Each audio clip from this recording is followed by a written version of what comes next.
이태우 목사는 이곳 노스 센트럴에서 18년째 거주 중입니다. How are you? When is Jayla coming back? 이 목사에게 상담을 받던 학생이 연락이 되지 않아 직접 찾아 나선 겁니다. Where is? Yeah, so where is her dad? 연락이 되지 않을 때에는 이렇게 직접 온 동네를 찾아다니는 것 외에는 방법이 없습니다. 최근 들어 동네에 부쩍 늘어난 총기 사고로 아이에게 무슨 일이 생기지는 않았는지 걱정이 앞섭니다. 이 동네는 주민들의 90% 정도가 아프리카계 미국인들이고요. 그리고 주민들의 한 40% 정도가 정부가 지정한 극빈자 수준보다 더 가난하게 사는 동네입니다. 그리고 또 총기 사고도 많이 일어나는, 그래서 필라델피아에서 가난하고 범죄가 많이 일어나는 그런 동네 중에 하나죠. 할렐루야.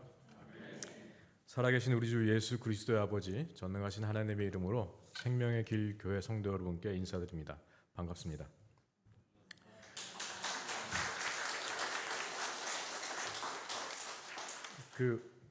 모르시는 분이 계실 것 같아서 황재명 목사님과 저는 중학교 동창이고 또 어쩌다 보니 대학도 같이 다녔고, 참 이렇게 귀한, 오래 알고 지내고 또 함께 하나님을 섬기는 친구가 있다는 게 너무 축복인데, 소개를 너무 거창하게 해주셔서 제가 몸둘 바를 모르겠습니다. 저는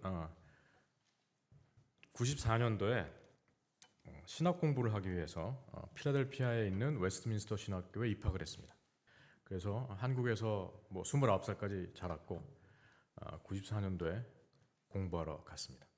그때 공부하러 갔을 때는 공부를 마치고 한국에 돌아와서 제 주변에 있는 예수님을 알지 못하는 사람들을 전도해서 교회를 세우겠다는 나름 기특한 계획을 갖고 있었는데, 이민교회를 섬기는 가운데 1세와 2세의 갈등을 보게 되었고, 그래서 또 이민교회의 부족한 부분을 또 채우겠다는 생각으로 미국에 남게 되었습니다.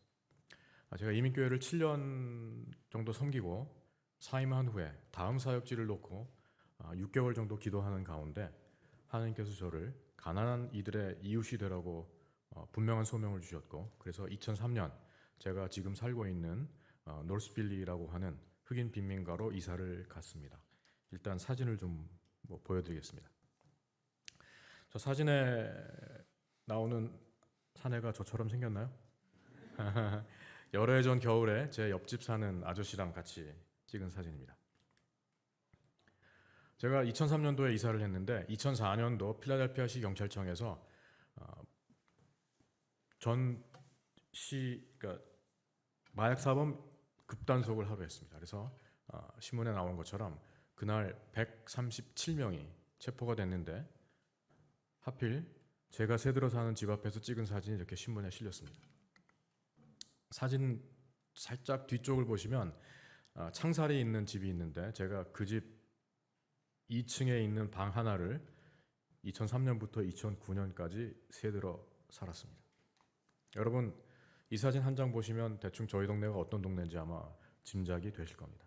저희 동네는 주민의 90% 이상이 아프리카계 미국인인 동네고요. 그리고 주민들의 절반 정도가 미국 정부가 지정한 극빈자 수준보다 더 가난하게 사는 동네입니다. 이사 갔을 초창기만 해도 지금 보시는 것처럼 동네 한 블록 전체가 사람이 살지 않아서 거의 빈 채로 버려져 있었습니다.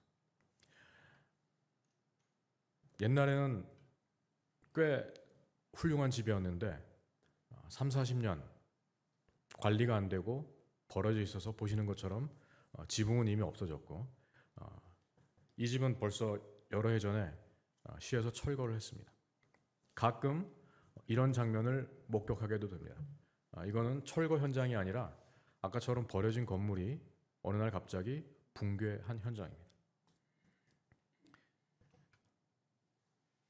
대한민국 서울 한복판에 이런 집이 있다면 이대로 놔둘 리가 없겠죠. 그런데 가난한 동네에는 이렇게 빈 채로 버려져서 무너지고 있습니다. 저희 동네를 다니다 보면 이렇게 인형이 쌓여 있는 걸 봅니다. 이게 뭐냐 하면 죽은 사람을 기념하는 조형물입니다. 저 뒤쪽에 보시면 한 3명의 청년이 배회하는 것처럼 보이죠. 근데 이 친구들이 지금 배회하는 게 아니라 근무 중입니다. 마약 딜러들이고, 저렇게 코너에 저렇게 있으면 마약을 사러 온 사람이 보고 저기 마약 파는 애들 있구나 하고 차를 멈추고, 그러면 이 친구들이 손님인 걸 알고 다가가서 마약을 팝니다. 그런데 제가 사진 찍기 얼마 전에 이 자리에서 저렇게 마약을 팔던 친구가 총에 맞아 죽었습니다. 여러분이 보시기에 마약 파는 저 친구들은 범죄자이지만 저희 동네에는 누군가의 아들이고 누군가의 손주이고 누구의 형이고 또 동네 사람들이 다 아는 아이죠. 그래서 그렇게 사망하면 유족들이 동네 사람들에게 알립니다. 뭐 수요일 7시에 우리 아들이 총 맞은 그곳에서 아이를 위해서 우리가 뭐 추모 행사를 할 테니 오세요. 그러면 동네 사람들이 촛불을 켜서 놓습니다. 저 밑에 보면 촛농 녹은 게 아마 보일 겁니다. 그리고 인형을 들고 와서 죽은 사람을 기념하는 덕담을 한마디씩 하고 저렇게 쌓아놓습니다. 저렇게 쌓아놓으면 쓰레기 치우는 사람들이 치우지 않습니다. 일주일 혹은 3주, 때로는 한 달 정도 충분히 유족들이 애도를 표한 후 유족들이 스스로 치웁니다. 가난한 것도 서러운데 저희 동네는 사건 사고가 많이 자주 일어나는 동네입니다. 2004년부터 2007년까지 필라델피아가 미국 대도시 중에 살인사건이 가장 많이 일어난 도시로 꼽힌 적이 있는데, 그때쯤에 또 신문사에서 친절하게 저희 동네 지도를 이렇게 만들어줬습니다. 여기 있는 까만 점이 뭔지 이제는 짐작을 하시겠죠. 그 몇 달 동안 살인사건이 일어난 지점을 표시한 겁니다. 조금 전에 사진에 보시는 제가 새들어 살던 집은 이 지도의 가운데쯤에 있다고 보시면 되고요. 제가 2009년에 동네에서 이사를 했는데 제가 지금 살고 있는 곳은 그 위쪽에 동심원이 빨갛게 있는 거기가 가까운 곳입니다. 실제로 증거를 아니네요. 작년 여름에는 또 참 가슴 아픈 일이 있었는데, 앙심을 품은 한 사람이 밤 12시쯤에 자기에게 부당하게 대했다고 생각하는 사람들을 향해서 반자동 소총으로 무단 사격을 했습니다. 그래서 그 앞에 있던 차가 전파가 되고, 그리고 그곳에 있던 드럭 딜러가 총에 맞아 그 자리에서 죽었고, 그런데 그중 총알이 하나가 지금 보시는 것처럼 문을 뚫고 들어갔고, 또 옆에 있는 창문을 뚫고 총알이 들어갔습니다. 근데 그 방에는 저희 캠프에 왔던 10대 아이들 3명이 텔레비를 보고 있었는데, 창문을 뚫고 들어간 총알이 14살짜리 여자아이의 등을 뚫고 가슴으로 관통하는 비극이 있었습니다. 어머니가 너무나 놀랐겠죠. 아이를 들쳐업고 응급실로 갔고 다행히 수술이 잘 되어서 회복은 했지만 이 아이는 아직도 그때 일의 트라우마로 시달리고 있습니다. 올 4월 달에는 저희 동네에 있는 초등학교에서 학교를 마치고 집에 가던 아이가 학교에서 길을 건너 몇 발자국 걸어간 이 지점에서 누군가에게 습격을 당했고, 그래서 이 아이는 자그마치 7발의 총을 맞고 숨졌습니다. 그래서 그 가족들이 이렇게 또 추모비를 만들어 놓았습니다. 32 shots were fired in a North Philadelphia double shooting that left a man dead and sent a woman to the hospital. It all happened late last night here in the 2100 block of North Uber Street. Police say the woman was an innocent victim caught walking into her home. Action News reporter Chad Pradelli live at the scene with details of the investigation. Chad? Monica, another innocent victim caught in the gunfire. 지금 보시는 영상은 2014년 10월 마지막 주 월요일 날 일어난 사건입니다.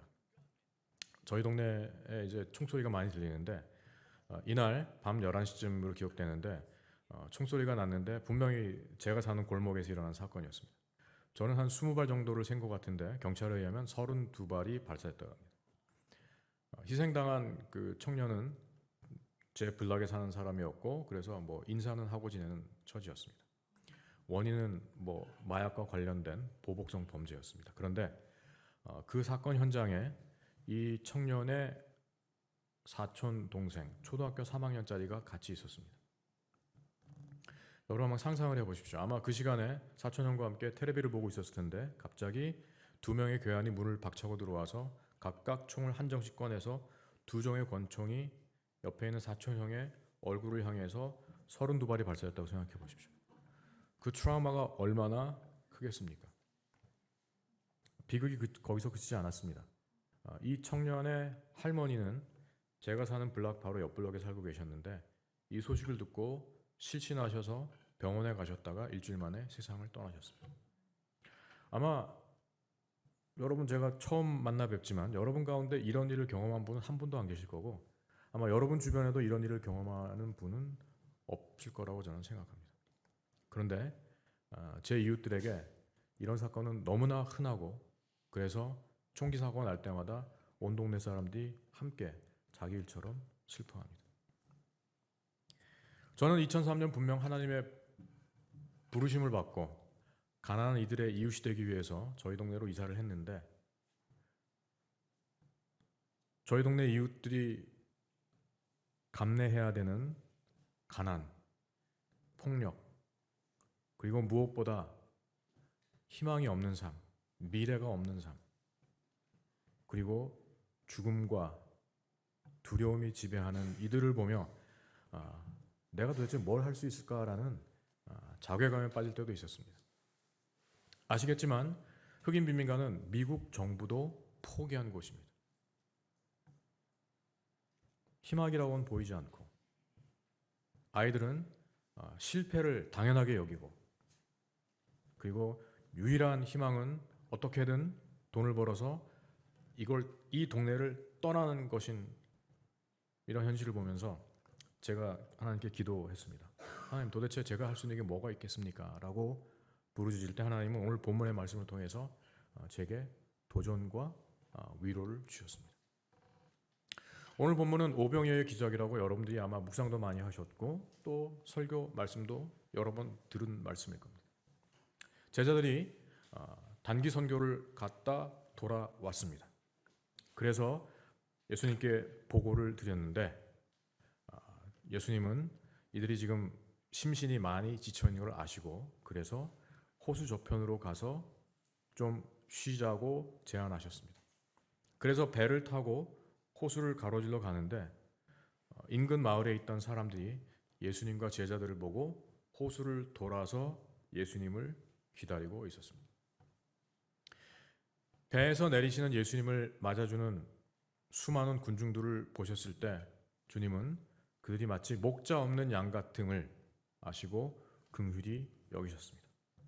당시 1세기 팔레스타인은 로마의 식민지였습니다.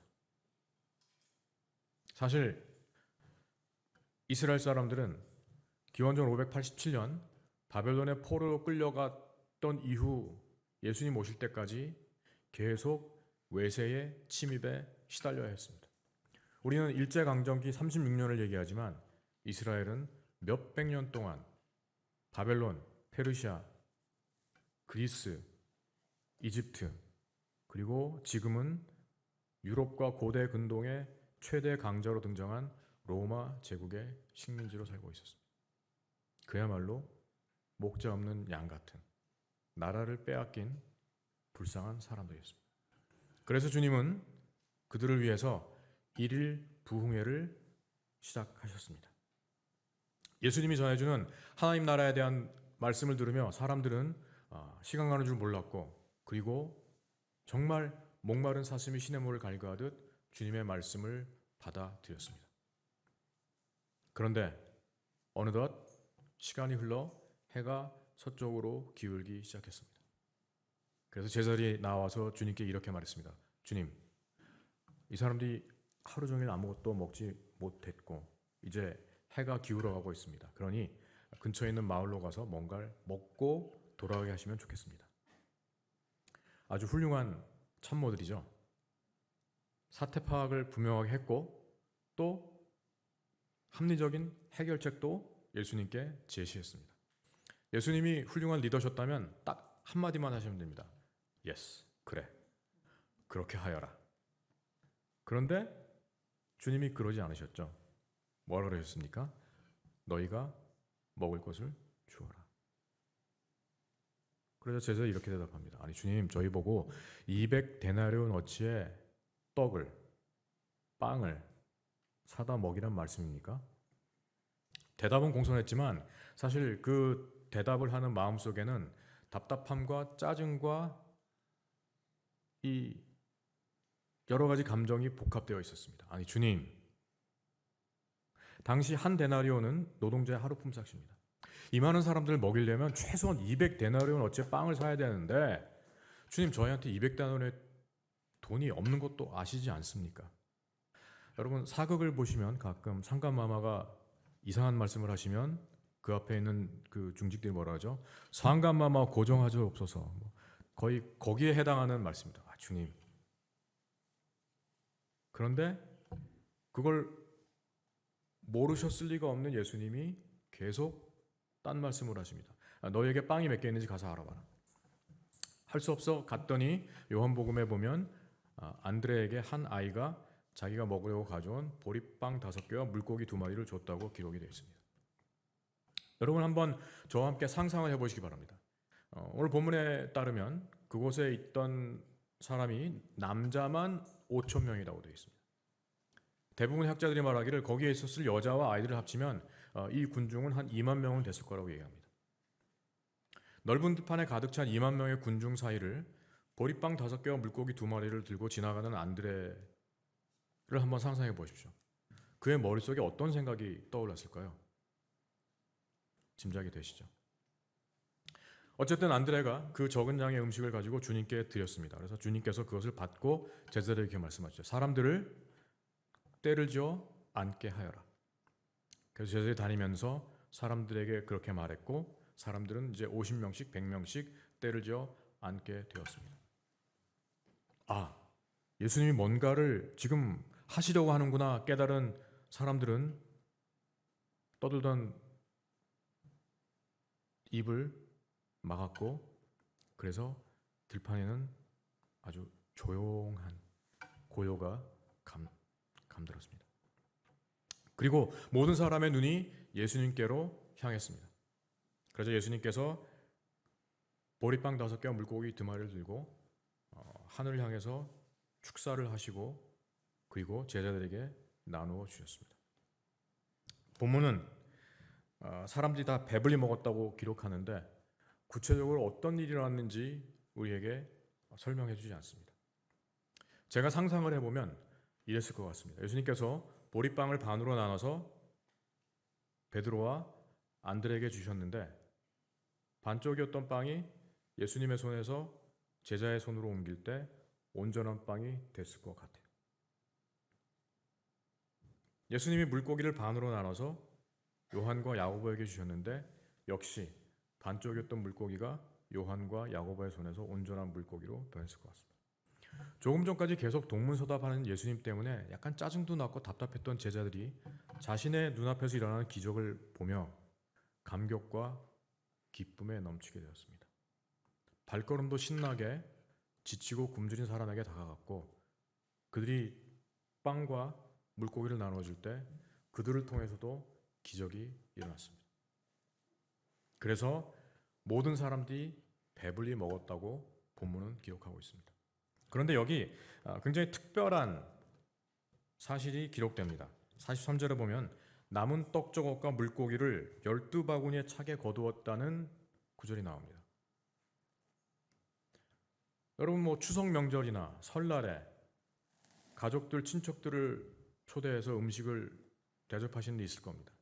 중요한 거는 손님들이 맛있게 드셨느냐가 중요하지 갈비찜이 너무 많이 해서 이렇게 컨테이너로 하나 남았다든지 동태전을 너무 많이 붙여서 3개를 했다든지 이런 거 중요하지 않잖아요. 근데 왜 남은 조각 12광주를 거뒀다는 게 중요할까? 여러분, 우리가 아는 것처럼 성경에는 4복음서가 있습니다. 마태, 마가, 누가, 요한복음이 있죠. 근데 마태, 마가, 누가복음은 공관복음이라고 그러죠. 왜냐하면 세 복음서가 전하는 내용들이 많이 비슷하기 때문에 그렇습니다. 근데 요한복음은 좀 결이 다릅니다. 그래서 요한복음과 공관복음은 상당히 다른 내용을 갖고 있는데, 예수님의 기적 가운데 사복음서에 다 기록된 기적은 오병이어의 기적 딱 하나입니다. 중요하다는 얘기입니다. 그런데 사복음서가 오병이어의 기적에 대해서 일반적으로는 예수님이 배고픈 사람들을 먹였다는 얘기는 해주지만 디테일이 조금씩 다릅니다. 한 아이가 자기가 먹으려고 음식을 드렸다는 것은 요한복음에만 나옵니다. 그런데 먹고 남은 조각을 거뒀더니 12광주리에 찼더라는 이 특별한 사실은 사복음서에 다 기록이 되어 있습니다. 오래전 입시학원을 다니신 분들은 선생님들이 밑줄 쫙 기억나시죠? 지금 성령님께서 밑줄을 쫙 그어주신 거예요. 주목해라. 그게 무슨 의미가 있습니까? 2022년 서초구 어디쯤에서 예배를 드리는 여러분들은 이해를 못 하실 수도 있습니다. 여기 먹을 게 없어서 지금 끼니를 못 이으시는 분은 아무도 안 계시죠. 음식과 관련해서 고민을 하신다면 2022년 새해와 함께 내가 5kg를 빼기로 결심했는데 천고마비의 계절 이 가을에 왜 이렇게 입맛이 좋아서 허리띠가 하나가 줄지 않고 구멍을 하나 더 늘려야 되는 이 정도 고민을 하는 분만 계실 거라고 생각합니다. 1세기 팔레스타인, 로마의 식민지, 특별히 지금 오병이어의 기적이라는 것은 갈릴리 지방입니다. 가난한 농부와 어부가 살고 있는 곳. 그리고 이들은 세리들의 아주 폭리에 신음을 해서 수입의 50% 이상을 세금으로 빼앗겨야 했던, 그리고 대부분 소작농이었던 가난한 사람들입니다. 70년대까지만 해도 우리가 보릿고개라는 말이 있었는데 이 사람들은 아마 하루에 한 끼 정도 겨우 먹었던 가난한 사람들이라고 생각하시면 됩니다. 그런데 주님께서 아무것도 없는 허벌판에서 한 사람의 끼니를 겨우 때울 정도의 음식을 가지고 이 사람들을 먹이신 정도가 아니라 배불리 먹이셨고 심지어 남은 조각을 거뒀더니 12광주에 가득 찼더라는 의미입니다. 이 당시에 이 정도 파티를 열 수 있는 사람은 극히 제한됐습니다. 왕처럼 절대 권력을 소유했거나 아니면 갈릴리 지방의 땅을 거의 다 소유한 부를 가진 사람만이 이런 잔치를 베풀 수 있었습니다. 오병이어의 기적은 예수님이 무슨 마술사처럼 빵이 무제한으로 늘어나게 하셨다는 의미가 아니라 오병이어의 기적의 의미는 하나님의 나라가 어떠한 것이라는 것을 예수님이 시청각으로 보여주신 의미입니다. 세상은 돈과 권력이 있어야 이런 잔치를 베풀 수 있지만 하나님의 나라에 필요한 것은 돈과 권력이 아니라는 말씀입니다. 한 아이가 가져온 이 적은 음식이 세상의 눈에는 보잘것없지만 하나님의 나라에는 오병이어의 위대한 기적을 이룰 수 있는 단초가 되었다는 말씀입니다. 하나님의 나라는 돈도 아니요 권력도 아니요 한 아이의 순수한 마음, 주님께 내가 가진 이 적은 것을 그냥 드리겠습니다 라는 이 귀한 마음만 있으면 하나님은 그를 통해 기적을 이루어 주신다는 의미라는 것. 주님, 제가 순종해서 이 동네를 들어왔는데 제가 할 수 있는 게 아무것도 없는 것 같습니다 라고 말할 때 주님은 이 말씀을 통해서 제게 이렇게 도전해 주셨습니다. 태우야, 네가 먹을 것을 주어라. 다음 사진을 좀 볼까요?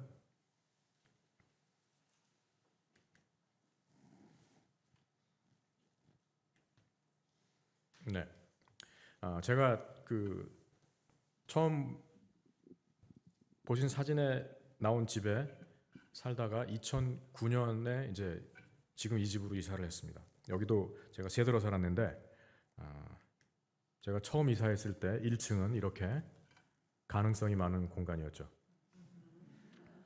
그래서 쥐들이 떼로 몰려다니며 제가 사는 2층을 들락달락했고, 그래서 제 친구들이 농담으로 태호야 너는 쥐가 애완동물이냐 할 정도로 그랬습니다. 어쨌든 제가 할 수 있는 게 뭘까 생각을 했더니 아까 처음 보셨던 영상에도 잠깐 나왔지만 제가 할 수 있는 게 있었어요. 왜냐하면 뭐냐면 빈민가는 굉장히 좀 지저분합니다. 그래서 제가 집 앞에 골목을 쓸기 시작했어요. 아침에 쓸고 점심 먹고 나가면 또 사람들이 쓰레기를 버려서 한 번 더 쓸어야 됐고, 또 그리고 나서 저녁 먹기 전에 또 나가보면 쓰레기가 있어서 또 쓸어야 했습니다. 하루에 2번, 3번 쓸고, 그렇게 일주일이 지나고 한 달이 지나면서 사람들이 골목이 깨끗해진 걸 이제 알아차리기 시작했고, 한 6개월쯤 지나니까 제 이웃들도 같이 청소를 하기 시작했습니다. 그렇게 깨끗하게 되면서 보시는 것처럼 저희 집 앞에 화분을 놓기 시작했고, 그랬더니 동네 사람들이 목사님 화분 놓으니까 참 보기 좋은데 저도 하나 주시면 안 돼요? 그래서 화분을 나눠드려서 보시는 것처럼 이렇게 예쁜 동네가 됐습니다. 동네가 깨끗하고 예쁘게 변했고, 그래서 여름이면 바베큐를 해서 음식을 이웃들과 함께 나눠 먹고, 또 겨울이면 옆집 핸디캡이 있는 할머니의 차에 눈도 쓸어드리고, 이렇게 이웃들과 조금씩 가까워지기 시작했습니다. 미국 동부에 위치한 필라델피아. 이곳은 미국 최초의 수도이자 상권이 발달한 대도시입니다. 하지만 이렇게 화려한 도심에서 불과 몇 블록만 지나면 전혀 다른 세상이 펼쳐집니다. But far like the most, it's really, it's like picked out to be, one of the dangerous neighborhoods in Philadelphia. Most of the same things happen here, Kids get shot, women get shot, children get shot, and we have to deal with it. 하루도 조용할 날이 없는 이 동네는 미국 최대 우범 지역으로 손꼽히는 노스 센트럴입니다. 그런데 이런 위험한 동네에 유독 평화로워 보이는 한 남자가 있습니다. 19년째 이곳에 살고 있는 이태우 목사입니다. 어떤 사람들은 이곳을 창살 없는 감옥이라고 부른다는데요. 도저히 대물림되는 가난을 벗어날 길이 없기 때문이죠. 미국에 가난한 흑인으로 산다는 것은 2중, 3중의 차별에 시달리는 거예요. 일단 백인들로부터 흑인이라는 이유로 인종차별을 받고, 정부에게 버림을 받았고, 사회에서 차별당하는 사람들. 그러니까 그 사람들한테 하나님이 당신을 사랑합니다, God loves you 그러면 욕먹기 십상입니다. 그래서 저는 하나님이 당신을 사랑합니다라는 메시지를 제가 할 수 있는 한 삶으로 전하는 거죠. 그러니 태우 너는 배고프고 헐벗고 감옥에 있고 병든 이들에게 가서 그들에게 좋은 이웃이 되라고 말씀해 주셨고, 저희 동네로 이사를 왔죠. 삶으로 복음을 전하기 위해 이 동네로 이사 온 후 그가 가장 먼저 했던 일이 있습니다. 빈민가 특징 중에 하나가 쓰레기가 정말 넘쳐나고, 그리고 사람들이 아무도 쓸지 않습니다. 그래서 좋은 이웃으로 내가 할 수 있는 일, 빗자루를 들고 골목을 청소하기 시작했죠. 청소와 함께 동네를 가꾸기 위해 그가 했던 일이 또 있습니다. 지저분한 쓰레기를 치우고 꽃 화분을 갖다 놓자 삭막했던 동네가 점점 아름다워졌다는데요. 그의 진심이 통해서였을까요? 시간이 지날수록 조금씩 마음의 문을 열기 시작한 동네 주민들. 이 동네 와서 이제 여러 가지 발견한 것들 중에 하나는 방치된 아이들입니다. 그래서 학교를 가야 할 시간인데 길거리를 배회하는 아이들을 보기도 하고, 또는 지금은 이제 집에 들어가야 될 시간인데 늦은 밤에 길거리에 있는 아이들이 하나둘씩 보이기 시작했습니다.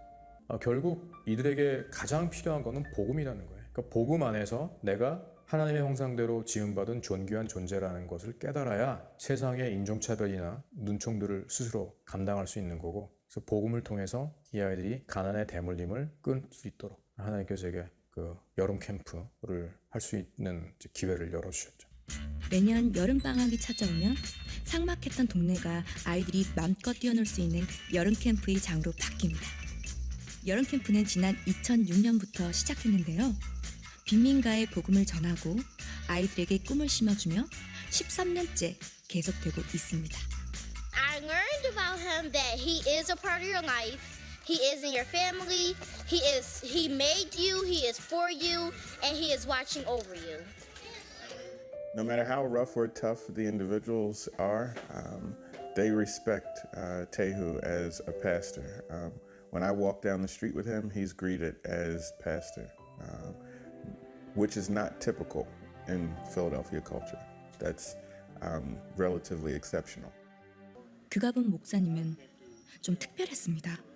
동네 총기 사고 피해자 장례식을 찾아온 목사님은 처음이었답니다. Like I said, it was shocking to see you there because like you didn't have like relations with him, and you were there like being like condolences to the mother.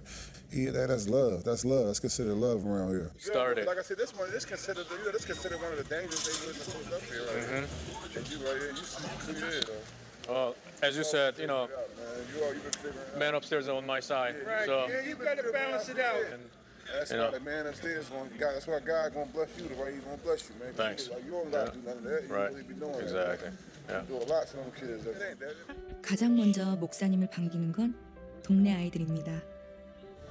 옆집 꼬마에게 한국에서 사온 선물을 나누며 사랑을 표현해 봅니다. Right. All right. You might give me another present? You're a special boy. You right? You like it? All right. Give me a hug. Yes. Just thankful that I met him because he changed my life a lot. My son got killed and he helped me out so much. I don't care where I'm at, what I'm doing. If you need me, I will be there. I love him to death. Love him to death. And as a person and as a friend. And I think God has sent him down here for a purpose. 죄인된 우리를 위해 이 땅에 오셔서 친구가 되어주신 예수님처럼 소외되고 가난한 자들의 좋은 이웃이자 친구가 되어준 이태훈 목사. 지금 우리도 이들처럼 누군가에게 변함없이 좋은 이웃이 되길 바랍니다. 2006년 하나님의 은혜로 저희 집 앞에서 동네 아이들 위한 캠프를 하게 됐습니다. 사실 캠프를 시작하게 된 동기는 매우 단순했습니다. 미국에 있는 우리 한인 2세들은 방학이 되면 굉장히 바쁩니다. 어떤 아이들은 부모를 따라서 한국에 나오기도 하고 아니면 캠프에 가기도 하고 또 대학 입시를 위해서 학원에 가서 바쁘게 분주하게 지냅니다. 그런데 저희 동네 아이들은 방학이 되면 갈 곳도 없고 할 곳도 없습니다. 심지어 일부 어린아이들은 그 밥을 먹을 수가 없어서 학기 중에는 학교 급식을 통해서 식사를 해결하는데 여름방학이 되면 그나마 그것도 없는 그런 어려운 경우가 있습니다. 그래서 이 아이들을 위해서 뭔가 할 수 있을까 생각을 하다가 캠프를 시작하게 됐습니다. 주변에 아는 한인교회 목사님들한테 부탁을 해서 한인 청소년들을 자원봉사로 보내주셔서 2006년부터 저희 집 앞에 골목을 막고 이렇게 캠프를 하게 되었습니다. 캠프를 통해서 이 아이들에게 복음을 전했습니다. 이 아이들은 사실 2중, 3중의 차별에 시달리는 아이들입니다. 피부색이 다르다고 차별받고 또 같은 흑인들 사이에서는 가난하고 무식하다고 또 차별을 받습니다. 자존감이 정말 바닥까지 떨어진 이 아이들. 이 아이들에게 복음이 뭡니까? 복음은 하나님은 너를 사랑하신단다. 그런데 그 얘기를 그냥 입술로 하는 게 아니라 이렇게 신나는 캠프가 이 아이들을 위해서 무료로 제공이 되고 그리고 매년 자원봉사자들이 이 아이를 또 찾아와주고 그래서 함께 웃고 울고 손잡고 기도하고 또 안아줄 때 이 아이들이 아, 하나님이 정말 나를 사랑하나 보다라고 깨닫게 되었습니다. 세상은 피부색이 다르다고 이들을 차별하지만 너희는 하나님의 형상대로 지음받은 존귀한 존재라고 가르쳤고 그래서 1년이 지나고 2년이 지나고 3년이 지나고 세월이 가면서 이 아이들이 그 말씀의 의미를 머리로가 아니라 가슴으로 이해하게 되었습니다. 지난 10몇 년 동안 캠프를 통해서 하나님은 너무나 많은 놀라운 일들을 이루어 주셨습니다. 첫 해 캠프를 시작할 때 둘째 주가 됐는데 코너에 있는 그 드럭 딜러들 중에 두목 정도 되는 아이가 저를 찾아왔습니다. 아까 그 보신 비디오에서의 저랑 얘기하던 큰 애 있죠. 그 친구는 아닌데 그 친구 정도 이렇게 큰 친구가 저를 찾아와서 저한테 인사를 했습니다. 하이 그래서 제가 하이 하고 인사를 받았어요. 근데 이제 그때 저는 그 친구를 뭐 모르는 친구였거든요. 그러니까 우리나라 조폭 영화 보면 이렇게 모르는 조폭이 와서 인사를 할 때는 대부분 시비를 걸라 그러는 거라서 제가 약간 긴장을 했습니다. 근데 저보고 고맙다고 인사를 했어요. 그래서 뭐가 고맙냐고 그랬더니 저희 캠프에 있는 꼬마 둘을 가리키면서 자기 여동생의 아이들인데 그러니까 조카죠. 조카들 캠프 너무 좋아한다고 고맙다고. 그래서 이제 약간 긴장을 풀고 뭐 그렇게 말해서 고맙다 그랬더니 이 친구 목사님 혹시 필요한 거 있으시면 말씀하세요. 그래서 이제 뭐 괜찮다고 그랬더니 한 번 더 정중하게 목사님 제가 진심으로 드리는 말씀인데 필요한 거 있으시면 말씀하세요. 그래서 제가 시험에 들게 하지 마시고 기도를 잠깐 하고 진짜 괜찮다고 이제 보냈습니다. 다음 주가 됐는데 그 주에 이제 그 굉장히 날씨가 더웠어요. 막 30도가 매일 넘고 굉장히 후덥지근한 날이 계속됐는데 수요일쯤 이 친구가 큰 그 비닐봉지 2개를 들고 오더니 제 앞에 딱 놓더라고요. 목사님 여기요. 그래서 이게 뭐야 그랬더니 날이 더워서 자원봉사자들하고 아이들이 고생하는 것 같아서 간식으로 드시라고 우리 옛날에 뭐 쭈쭈바 같은 그 얼린 빙과 있잖아요. 그거를 샀대요. 근데 제가 이게 무슨 돈인지 알지 않습니까? 약판 돈. 그래서 약판 돈으로 산 간식을 내가 받아도 되나 잠깐 고민을 하다가 오케이 고맙다고 받아서 이제 아이들한테는 이게 어디서 나는지 얘기를 안 하고 간식을 줬습니다. 캠프를 잘 마쳤어요. 근데 겨울쯤 됐는데 이 친구가 안 보이더라고요. 그러니까 거기 항상 10명 정도가 있는데 안 보여서 이제 가서 야 근데 걔가 요새 안 보이냐 그랬더니 목사님 모르셨어요? 그래서 뭘? 그냥 감옥 갔잖아요. 그래서 그렇죠. 이 드럭 딜링이라는 게 워낙 그 하이 리스키 위험이 많은 고위험 직업이죠. 그래서 오케이 갔어요. 근데 이제 그 이제 빈 그 두목 자리를 이제 폴이라는 친구가 이제 맡았습니다.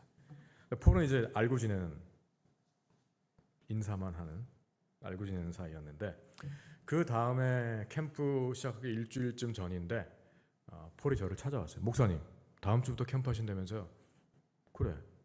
목사님 걱정하지 마세요. 뭔 소리야? 그랬더니 제가 애들한테 얘기 다 했어요. 무슨 얘기를 했는데 자기 밑에 한 10명 정도 되는 애들한테 그랬다는 거예요. 야 다음 주부터 저기서 캠프 하는데 니들 얼씬거리지 말고 혹시 엉뚱한 사람들이 와서 이상한 짓 하려고 그러면 니들이 알아서 이렇게 하라고. 너무 고마운 거예요. 뭐 짐작하시겠지만 저희 동네는 경찰서장이 얘기하는 것보다 폴이 하는 한마디가 훨씬 더 영향력이 있습니다. 정말 진심에서 고맙다고 이제 그랬어요. 그랬더니 얘가 많이 멀려고 그러더니 목사님 근데 부탁이 하나 있어요. 그래서 뭔데? 그랬더니 자기 아들이 있어요. 폴 2세, 폴 주니어 초등학교 3학년짜리였는데 자기 아들을 캠프에 보내야 되냐 그래요. 그래서 보내라고 등록하라 그래서 등록을 했습니다. 그래서 그해 여름 매일 아침 저희가 캠프가 10시에 시작하는데 10시가 되면 폴의 여자친구 그리고 폴 주니어의 엄마인 여자가 하얀색 벤츠로 딱 폴을 데리고 와서 내려주고 3시에 캠프가 끝나면 또다시 하얀색 벤츠를 끌고 와서 폴을 딱 태우고 갔어요. 자, 그해 여름에 사고가 있었겠습니까? 없었겠습니까? 없었다. 왠지 있었을 것 같은데 믿음이 부족한 분들이요. 사고가 없었어요. 폴이 지켜줘서 사고가 없은 게 아니라 하나님께서 지켜줘서 사고가 없었지만 그러나 하나님은 때에 따라서 필요하시면 폴 같은 친구도 캠프의 경비로 사용해 주신다. 그렇죠? 어느 날 캠프를 하고 있는데 한 그 여자분이 찾아왔습니다. 목사님이 캠프 하신다면서요. 그래서 네 그랬더니 감사합니다 그래요. 그래서 네 그랬더니 이제 자기 딸 7살짜리 딸이 저희 캠프를 지금 다니고 있는데 애가 너무 좋아한다고. 그래서 그러세요 감사합니다. 그랬어요. 그렇게 이제 뭐 부모들이 가끔 와서 인사를 하는 경우가 있어요. 그런데 이분이 근데 목사님 저 좀 드릴 말씀이 있다 그래요. 그래서 그러시자 그래서 이제 저쪽에 와서 이제 앉았습니다. 그랬더니 이분이 하는 말씀이 저희 캠프가 시작하기 한 3달 전에 자기의 남자친구 그리고 지금 딸의 아빠 되는 사람이 죽었어요. 근데 그냥 죽은 게 아니라 같이 차를 타고 어디를 이제 가려고 했는데 운전석에 있는 자기 남자친구를 누가 총으로 쏴 죽인 거예요. 자동차라는 밀폐된 공간에서 옆에 있는 사람이 총에 맞아 죽었다고 생각해 보세요. 얼마나 끔찍하겠습니까? 자기는 장례식을 어떻게 치렀는지도 뭐 기억할 수 없을 정도로 너무 힘들고 충격적이었어요. 그런데 문제는 장례식 끝났는데도 이분은 그날의 악몽에서 벗어날 수가 없었던 거예요. 잠을 자다가 그 장면이 떠올라서 비명을 지르고 깨보면 식은땀이 흥건하게 젖어 있고 심지어 낮에도 그게 자꾸 떠올라서 괴로워서 도저히 생활을 할 수가 없었다. 그래서 그 악몽을 잊기 위해서 술과 마약으로 자기를 마취시켰어요. 그러면 의식을 잃고 그러면 그 악몽으로부터는 자기가 노연할 수 있기 때문이겠죠. 그러던 어느 날 옆집에 있는 아주머니가 와서 누구 엄마 캠프가 있다는데 당신 딸 등록시키세요 그런 거예요.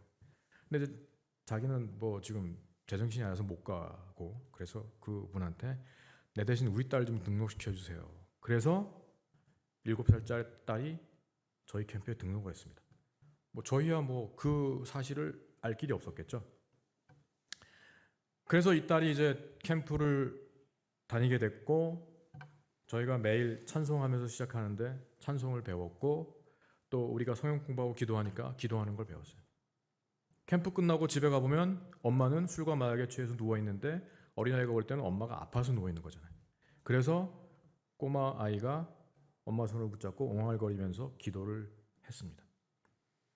이 엄마가 술과 마약에 취했다 정신이 들었다 왔다 갔다 하는 사이에 딸이 기도하는 소리가 잠깐 의식 속으로 들어왔다가 또 빠졌다 뭐 이렇게 시간이 흘렀습니다. 그러던 어느 날 자기가 조금 정신이 이제 좀 돌아와서 그렇지만 힘들어서 누워있는데 딸이 캠프를 마치고 와서 침대에 있는 엄마를 보고 엄마 빨리 나야 되는데 그러면서 또 손을 붙잡고 기도한 거예요. 예수님 우리 엄마 빨리 낫게 해주세요. 엄마 사랑해. 아멘. 근데 그 기도가 이분의 영혼에 와서 박혔어요. 정신이 번쩍 들더래요. 아니 내가 미쳤지. 내가 지금 딸내미를 돌봐주고 위해서 기도해도 모자랄 판국에 나는 지금 이렇게 정신 못 차리고 있고 내 딸이 나를 위해서 기도한다는 게 말이 돼? 그 자리에서 벌떡 일어나서 집에 있던 술과 마약을 다 쓰레기통에 버렸어. 그리고 생각해보니까 자기도 어렸을 때는 교회를 나갔었어요. 그러다 세상으로 나왔고 그러다 여기까지 온 거예요. 그래서 그 주일날 오랜만에 교회를 찾아갔답니다. 교회 문을 열고 들어가는 순간부터 눈물이 앞을 가렸고 자기가 예배를 어떻게 드렸는지 기억이 안 난대. 눈물로 참회 기도를 드렸겠죠.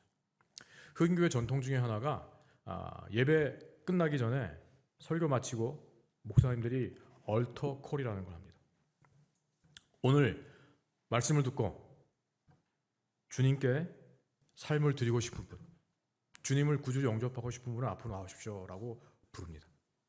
그때 이 자매가 앞에 나갔어요. 거의 기어 나갔습니다.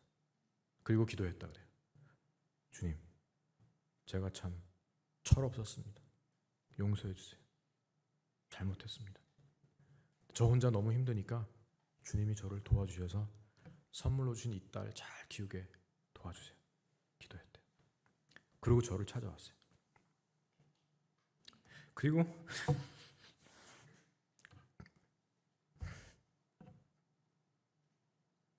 저한테 고맙다고 인사를 했어요.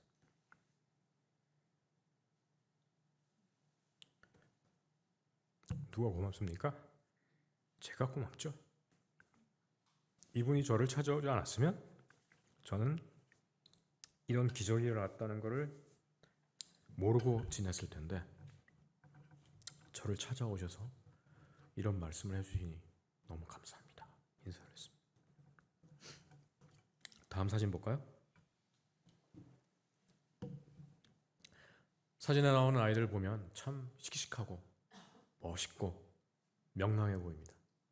그런데 이 아이들 하나하나 알고 보면 참 상상하기 어려운 많은 아픔을 안고 살아가는 아이들입니다. 아빠가 없거나 엄마가 없거나 혹은 아빠 엄마가 없어서 할머니 손에 자라거나 혹은 형제가 5인데 각각 뿔뿔이 흩어져서 다른 집에 살아야 하는 그런 아이들입니다.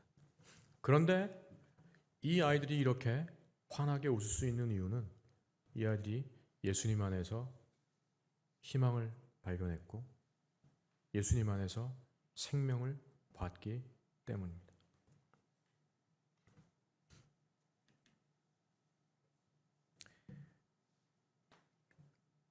여름 한 달 동안 돌봐줬더니 아이들이 변하는 걸 보면서 제가 욕심이 생겼습니다. 1년에 한 달을 통해서 이 아이들이 이렇게 변할 수 있다면 1년 내내 이 아이들을 돌봐줄 수 있다면 또 얼마나 놀라운 일들이 일어날까. 그래서 2014년 지금 보시는 이 빈 건물을 구입을 했고 그리고 2016년 그 옆에 있는 똑같은 크기의 필지를 2개를 구입을 했습니다. 그래서 건물을 이렇게 수리하고 그 옆에 빈 땅에 증축을 해서 선교센터를 만들어서 아이들을 돌보아 줄 계획이었는데 2019년 시에서 건물이 붕괴 위험이 있다는 이유로 철거를 했습니다. 그래서 지금은 이렇게 빈 땅만 남아 있습니다. 그리고 2020년부터 팬데믹이 와서 아무것도 할 수 없게 되었죠. 하나님의 뜻이면 뭐 건물 세워주실 거고 또 하나님의 뜻이면 안 세워줄 수도 있고 그러나 건물이 있건 없건 뭐 해야 할 일은 하나님께서 이루어 주실 줄 믿습니다.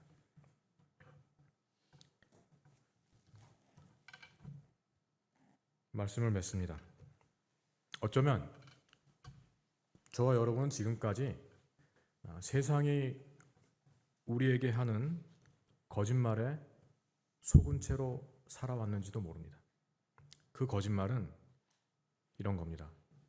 당신이 뭘 할 수 있어? 무슨 뜻이냐고요? 우리 하나님의 사람들은 세상에 일어나는 일들을 보며 마음 아파하고 안타까워합니다. 아시는 것처럼 거의 매일 뉴스에는 우크라이나의 전쟁이 보도되고 있습니다. 러시아의 일방적인 공격으로 집을 뺏기고 일상이 파괴된 사람들. 안타깝지만 사실 저나 여러분이 할 수 있는 게 기도하는 것 외에는 거의 아무것도 없는 것 같습니다. 남북관계는 아직도 고착된 상태로 전혀 진전이 없습니다. 정권이 바뀔 때마다 정책이 바뀌고, 그래서 언제 평화가 정착될지 알 수 없습니다. 그런데 고착된 남북관계를 위해서 우리가 할 수 있는 것도 기도하는 것 말고는 별로 없는 것 같습니다. 아직도 아프리카에는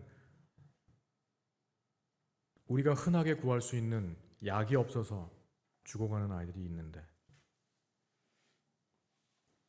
지금 전 세계에는 전쟁과 기후변화로 정든 고향 땅을 떠나서 유랑민이 된 사람들이 몇 천만이 되는데 우리가 할 수 있는 게 없는 것 같습니다.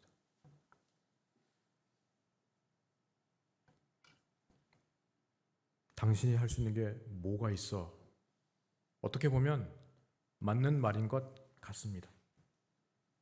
그런데 제가 그게 거짓말이라 한 이유는 우리는 이 세상에 속한 사람이 아니기 때문입니다. 주일날 이 시간 우리가 이 자리에 함께 모인 이유는 우리가 속한 곳이 이 땅이 아니라 하나님의 나라이기 때문입니다. 하나님의 나라는 세상의 논리가 통하지 않는 곳입니다. 업사이드 다운 킹덤이 바로 하나님의 나라입니다. 고린도전서에서 사도 바울이 말했듯이 하나님의 나라는 세상의 어리석은 자를 통해서 세상의 지혜로운 자를 잠잠케 하시고, 세상의 약한 자를 통해서 세상의 권세 잡은 자를 물리치게 하시고, 그리고 세상에 보잘것없고 가난하고 연약한 이를 통해서 하나님의 영광을 드러내는 곳이 바로 하나님의 나라입니다.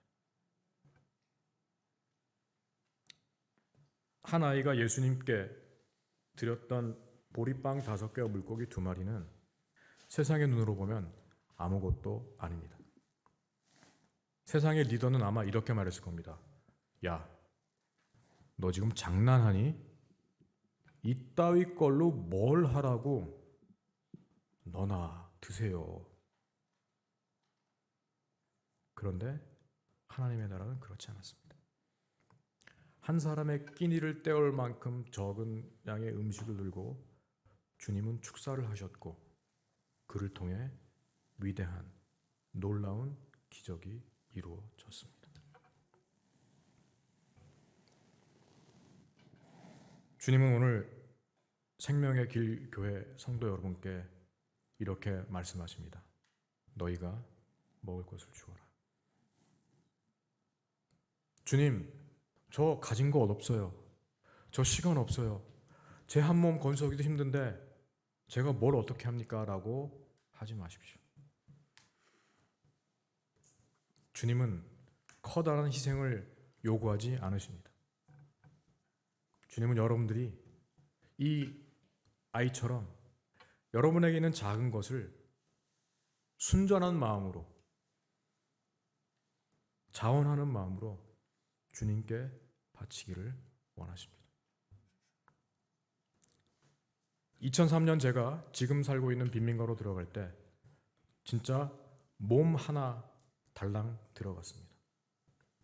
돈도 없었고 집도 없었고 주님이 부르시니 순종해서 들어갔는데,